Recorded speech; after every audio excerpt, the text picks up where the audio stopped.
পদ্মা সেতু হয়ে নতুন কমিউটার ট্রেন চালু হওয়ায় উচ্ছ্বসিত পদ্মা পাড়ের মানুষ। তবে ফরিদপুর শহর সহ কয়েকটি স্টেশনে যাত্রা বিরতি না দেয়ায় অসন্তোষ রয়েছে। ভাড়া কমানো আর কৃষি পণ্য সহ অন্যান্য মালামাল পরিবহনের সুযোগ করে দিলে পদ্মা পাড়ের মানুষ আরও উপকৃত হবে বলেই মনে করছেন স্থানীয়রা। ওয়ালটন ফ্রিজ কিনে অনেকের মতো আপনিও হয়ে যেতে পারেন মিলেনিয়াল। সেরা পণ্যের সেরা অফার। পদ্মা সেতু হয়ে সম্প্রতি চালু হয়েছে নতুন কমিউটার ট্রেন। পদ্মাপাড়ের কয়েক জেলার মানুষের রাজধানীতে যাতায়াতে খুলেছে নতুন দুয়ার। রাজবাড়ী থেকে ভোর ৫টায় ছেড়ে আসা চন্দনা কমিউটার ফরিদপুরের ভাঙ্গায় পৌঁছে দেয় ১ ঘন্টার যাত্রা বিরতি। এরপর নাম পাল্টে ভাঙ্গা কমিউটার হিসেবে সকাল ৭:৩০টায় ছাড়ছে রাজধানীর উদ্দেশ্যে।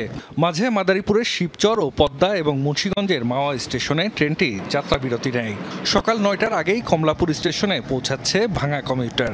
নতুন ট্রেন চালুর ফলে উচ্ছ্বসিত পদ্মাপাড়ের মানুষ। সকালবেলা গিয়ে তাদের এই ট্রেনের মাধ্যমে ঢাকাতে পৌঁছতে পারবে এবং তাদের কর্মক্ষেত্রে যেতে পারবে বা যার যার কাজ আছে শেষ করে আবার পদ্মা সেতুর উপর দিয়ে আবার দিন শেষে কিন্তু তারা এসে বাড়িতে থাকতে পারবে। এই ট্রেনটা চালু হওয়ার পর আমাদের জন্য সুবিধা হয়েছে, কারণ আমি ক্লাস করার পর সন্ধ্যার সময় সকালে যাব ঢাকায়, তারপরে সন্ধ্যার সময় ৬টার সময় আমি আবার ব্যাক করতে পারবো বাসায়। ভারতে আছে, বিভিন্ন মালয়েশিয়া, বিভিন্ন দেশে কিন্তু রেলে করে যেই কিন্তু অফিস করে এবং রেলে করে আসে। ইনশাল্লাহ আমাদেরও সেই সফটওয়্যারগুলি করা হবে। তবে রাজবাড়ির যাত্রীদের ঢাকা পর্যন্ত আসতে টিকিট কাটতে হচ্ছে দুবার। প্রথমে রাজবাড়ী থেকে ভাঙ্গা, পরে ভাঙ্গা থেকে রাজধানী পর্যন্ত। ফরিদপুর শহর সহ কয়েকটি স্টেশনে যাত্রাবিরতি না দেয়ায় অসন্তোষও রয়েছে। এছাড়া ভাড়া কমানোর পাশাপাশি কৃষিপণ্য সহ বিভিন্ন মালামাল পরিবহনের সুযোগেরও দাবি উঠেছে।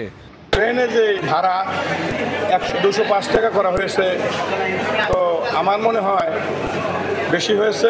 কমিউটার ট্রেনে ভাড়া ধরা হয়েছে আপনার আন্তনগর ট্রেনে। যারা স্টুডেন্ট, যারা চাকরিজীবী, তারা তো উপকৃত হবে না, কারণ ভাড়া বেশি থাকার কারণে তারা তো এভাবে যেতে পারবে না। রাজবাড়ী থেকে যে ট্রেনটা ভাঙায় এসে দাঁড়াবে 1 ঘন্টা এবং এখান থেকে ঢাকায় যাবে, তা ফরিদপুরের কোনো যাত্রীরা এটা সুযোগ সুবিধা পাবে না। আর এই রেলওয়ের এটা অদূরদর্শিতা একটা পরিকল্পনা আমরা মনে করি। মালবাহী ট্রেনের বগি যদি সংযুক্ত করা হয় তাহলে আমরা যারা এই দক্ষিণবঙ্গের ব্যবসায়ী আছে তাদের ব্যবসায়ী আরও চাঙ্গা হবে। আগামীতে ট্রেনের সংখ্যা আরও বাড়ানো হবে বলে জানিয়েছেন রেলমন্ত্রী। উন্নত মানের কোচ দেওয়া হয়েছে। আপনাদের ভাড়া মানে আন্তনগর ট্রেনের এই মানটাই বজায় রাখতে চাই আপনার ভাঙা থেকে ঢাকা পর্যন্ত।